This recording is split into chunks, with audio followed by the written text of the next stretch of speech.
Welcome back. We're looking at Story 05, The Two-Front War. It's that huge, spectacular clash in Sydney Bay. Magmox, Leviathan. And Major Rostova's defining moment, right in the thick of it. Exactly. It's a massive pivot for the season, so we need to make sure it's not just, explosions, but that it really launches the bigger story arc. I completely agree. This is where everything the GDF thought they knew about the kaiju just shatters. Right. And the trick is making sure we plant those thematic seeds right here, in the middle of the chaos, so the later reveals feel earned, not just dropped in. Okay, good point. Let's start there, maybe with Dr. Thorne, the xenolinguist, and that danger signal attempt. Yeah. So, our first point, we need to maximize the impact of that signal failing. Use it to really lay the groundwork for the whole kaiju economy idea that comes later. Right. Because the weakness now. Well, the signal fails, the Titans get mad, the fight gets bigger. Simple plot beat, really. It serves the immediate drama, raises the stakes. It does, yeah. It delivers the excitement. But Thorne's a xenolinguist, and we know down the line in Story 20 that these Titans are basically trading resources. So just having them get generically angry, it feels like a missed opportunity, thematically. It does. It feels like we could be showing the audience, even subtly, that this isn't just two beasts brawling over territory. There's something more strategic going on. Exactly. So the suggestion is, let's reframe that reaction in SC-18. When they get enraged, it's not just random fury. Okay. We need to suggest they interpret that Gorgon root signal as something specific, like a direct challenge from humanity over resources, geothermal versus, say, water rights. So the signal isn't just noise, it's read as a statement. Precisely, a statement about territory or resources. And that immediately ties this Sydney fight into the bigger picture, the whole kaiju geopolitics concept. Okay, but how do you get that across? You've got two alphas charging. Thorne can't exactly stop the action for a lecture on, kaiju resource allocation, right? No, definitely not. It has to be fast, like a sudden, awful realization for Thorne, a gut-level scientific insight. So like in SC-18? Yeah, Thorne sees the reaction, the specific type of rage, and it clicks. Maybe a line like, "My God, it wasn't a danger signal, it was a territorial declaration." Ooh, I like that. One line. Instantly changes everything. Right? It tells the GDF and the audience, we aren't just fighting monsters anymore. We just interrupted a negotiation. A very violent negotiation, sure, but still. That has huge ripple effects. Because if it's a declaration, then everything they do after that isn't random either. It's tactical. Yes, and we can use Tanaka for that. Tanaka's watching the physics, the impacts. Maybe Tanaka observes that the big finishing moves, the magma blast, the hydra cutter, they aren't just aimed anywhere. They're aimed at the source of the other Titan's power? Land versus sea? Exactly. Targeting the rival's resource base or their domain. It confirms it for the command center. This is about resources, territory, and Rostova's intervention? Just collateral damage in their larger conflict? Wow. Suddenly, the whole scene shifts. It becomes that revelation you mentioned, not just warfare. Yeah, humanity sees it's not a battle, it's strategic. The GDF has to rethink everything. That definitely elevates the scene way beyond just a big fight. It really does. It underlines that idea. Every strike reshapes continents. Every roar redefines power. It's not just about survival anymore. It's adaptation. Okay, fantastic. Let's shift gears then. To the heart of it, really. Major Rostova. The sacrifice. Yeah. Our second critique point. We need to sharpen the emotional punch of that sacrifice, SC-19, SC-20, by tying it much more explicitly to her backstory, her trauma. Okay, because the weakness right now, look, her flying the jet between them, it is amazing. Pure Hollywood heroism. Spectacular. Absolutely. But it risks feeling a little unearned, or rather, disconnected from what we know drives her. Her dossier hammers on that central trauma. She hesitated once. A civilian ferry was lost because of it. Right. The never hesitate again mantra. Exactly. If her sacrifice isn't fundamentally about that, about atoning for that past failure, it loses its specific personal weight. It becomes generic heroism instead of her story climaxing. So her final act isn't just saving Sydney, it's her fulfilling her own code. no matter the personal cost. Atonement. That's the core of it, yeah. So the suggestion is, frame it clearly as that ultimate act of atonement. The insane risk she takes isn't just bravery. It's the physical manifestation of never hesitate again. And you need to show that contrast, right? Data failing, projections failing. Thorn's signal backfired, Tanaka's numbers are screaming catastrophe, and then there's just pure, decisive human intuition. Rostova's choice. Acting when analysis is useless. Agreed. Now, full flashback. It needs to be instantaneous, sensory, almost subliminal. How?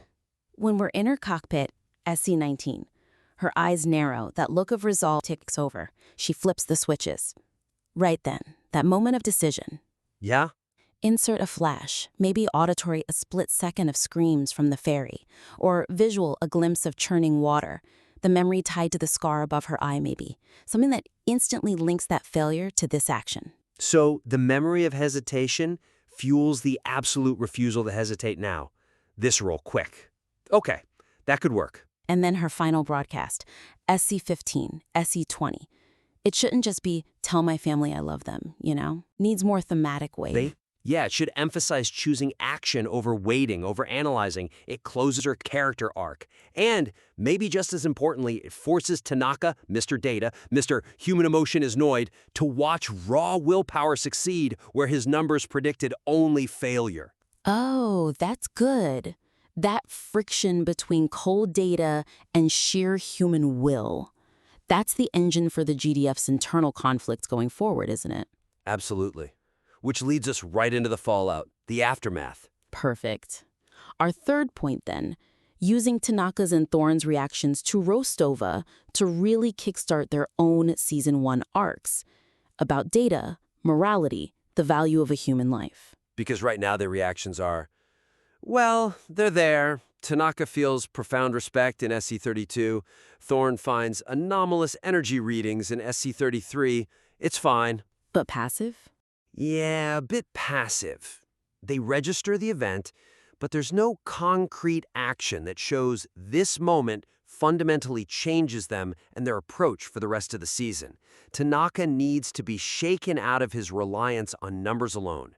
Thorn needs some kind of validation for looking beyond pure biology. So the suggestion is, make this moment actively challenge Tanaka's worldview, the numbers, and strongly support Thorn's focus on the human element.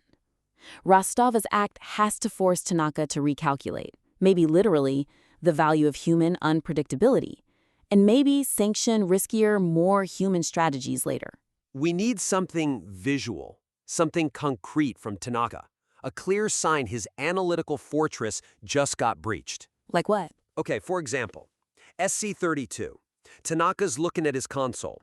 Those damage projections or catastrophic numbers he mentioned earlier. Yeah? He sees Rostova survive the initial blast, sees the impact she had, and he physically deletes those projections. Hits delete, wipes them off the screen. Whoa. It's a simple action, but hugely symbolic. He's acknowledging his model, his data, failed to predict her. He's deleting his own prophecy because human will just overwrote the variables. That is powerful. That really lands the idea that his models weren't wrong. They were just incomplete. Prophetic in a way he didn't understand. Adaptation starts now. Okay, I love that for Tanaka. What about Thorn? Anomalous energy. It's intriguing, but feels a bit vague. How do we make that concrete? We need to push it slightly, just enough to give Thorn's arc real traction. The suggestion, Thorn doesn't just find anomalous energy. Okay. Thorn hypothesizes, maybe just quietly at first, that it's not just leftover Titan energy. It's a mix. It's the confluence of Magmox and Leviathan's energy, plus something else, a residual, human biosignature. A human biosignature? You mean like Rostova's? Like the raw energy of her will, her resolve, the sheer force of her choice that momentarily did affect two Alpha Titans. That's borderline mystical, isn't it?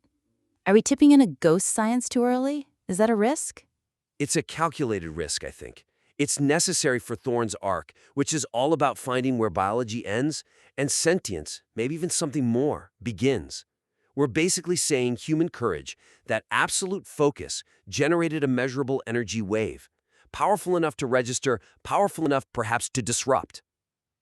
Okay. It gives Thorn a specific scientific question to chase.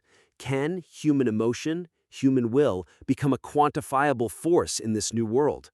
It validates Thorn's empath perspective in a tangible way. The idea that Rostova's will left an energy signature? Potent enough to stun alphas. That is a hell of a launch pad. It takes the abstract idea of courage and makes it almost physical, something measurable within the rules of this universe. Exactly. It locks in that shift we've been talking about. This episode becomes the moment the GDF realizes two things.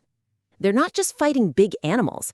They're facing intelligences, negotiating with destruction. And the one thing that can disrupt that isn't a bigger gun. It's the unpredictable power of human resolve. Precisely. Where survival ends, adaptation begins. Okay, this has been really productive. So, summing up the three big opportunities for Story 05. First, reframe Thorn's signal failure. Make it a thematic clue, a misunderstood territorial declaration pointing towards the kaiju economy. Second, root Rostova's sacrifice firmly in her past trauma. Make it about atonement, about never hesitate again. Using maybe a quick sensory flash to connect the moments. Maximum character impact. And third, use the immediate aftermath to catapult Tanaka and Thorn into their season arcs. Tanaka deletes the failed projections, acknowledging human will. Thorn detects an anomalous energy signature possibly linked to that will, validating the human element. Yeah, those changes make Sydney more than just an incredible battle. It becomes the crucible, where the GDF's understanding fundamentally changes and where humanity's unexpected strengths start to emerge. Really looking forward to seeing how these adjustments play out in the revision. Please do submit it back when you're ready. Observation logged. Strategic review concluded.